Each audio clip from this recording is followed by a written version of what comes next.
ওগো শুনছো, আমি মাঠে যাচ্ছি, মাটিটাতে একটু চাষ দিতে হবে যে।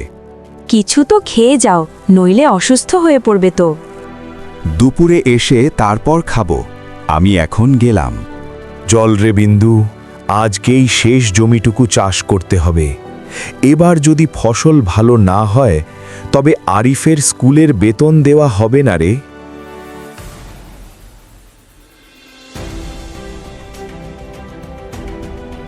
ওগো, একটু জিরিয়ে নাও, শরীরটা তো তোমার ভেঙে পড়ছে, কাল রাতেও তো ঠিকমতো ঘুমাওনি।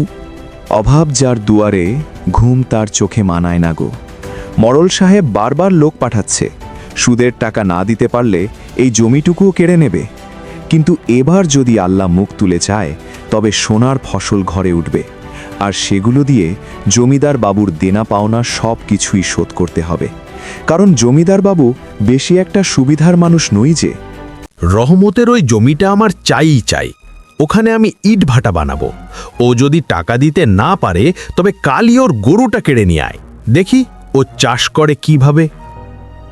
জমিদার বাবু, আপনি তো আগেরবারও এমনটা বলেছিলেন, কই কিছুই তো করলেন না। সেইবার না হয় ছাড় পেয়েছে, এইবার আর ছাড় দেয়া যাবে না বেটাকে। এটা কি? এ তো এত বৃষ্টি কেন? ওগো, আমার ধান ক্ষেত মনে হয় শেষ হয়ে গেল।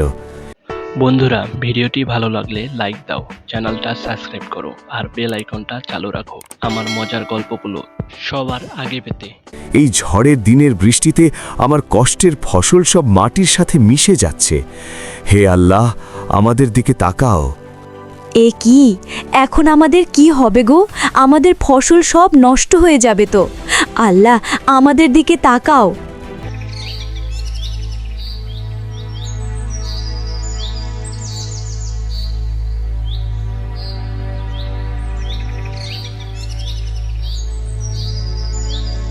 বাবা দেখো, এটা কি? আসলে এটা তো একটা টাকার ব্যাগ। এখানে তো অনেকগুলো টাকা। এই টাকাগুলো গ্রামের স্কুলে দান করব, আর বাকিগুলো দিয়ে জমিদার বাবুর দেনা পাওনা শোধ করে দেব।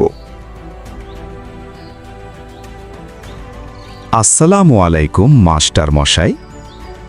ওয়ালাইকুম সালাম। আরে বাবু, কেমন আছেন আপনারা? জি, ভালো আছি। মাস্টার মশাই, এই টাকাগুলো রেখে দিন, আপনার স্কুলের জন্য উপকারে আসবে। আরে এতগুলো টাকা, আমি তো অবাক হলাম। আপনাদের মতো মানুষের সততার সাথে কারো তুলনা হয় না। আপনারাই ভালো ভাবেন দেশের জন্য, আর কেউ এমনভাবে ভাবে না বাবু। জমিদার বাবু, এই নিন আপনার টাকা। আরে রহমত, এতগুলো টাকা তুই কই পেলি? আর শুনলাম তুই নাকি আমাদের স্কুলে অনেকগুলো টাকা দান করেছিস। তুই চাইলে তো ওগুলো টাকা দিয়ে তোর ভাঙা কুড়ে ঘরটা ঠিক করতে পারতি। ওসবের দরকার নেই বাবু। আমি গরিব হতে পারি, তবে প্রতারক নই। আমাকে মাফ করবেন। আমার ছেলে সব কিছু গুছিয়ে নেবে একটুখানি সময় হলেই। আমার ছেলের জন্য দোয়া করবেন। বলিস কি রে রহমত, আমি তো তোর সততা দেখে পুরাই মুগ্ধ হয়ে গেলাম রে। আমাকে তুই ক্ষমা করে দিস। আমি তো তোর সততায় মুগ্ধ রে, তুই তো আমার চোখ খুলে দিলি রে। বন্ধুরা, ভিডিওটি ভালো লাগলে লাইক দাও, চ্যানেলটা সাবস্ক্রাইব করো আর বেল আইকনটা চালু রাখো আমার মজার গল্পগুলো সবার আগে পেতে।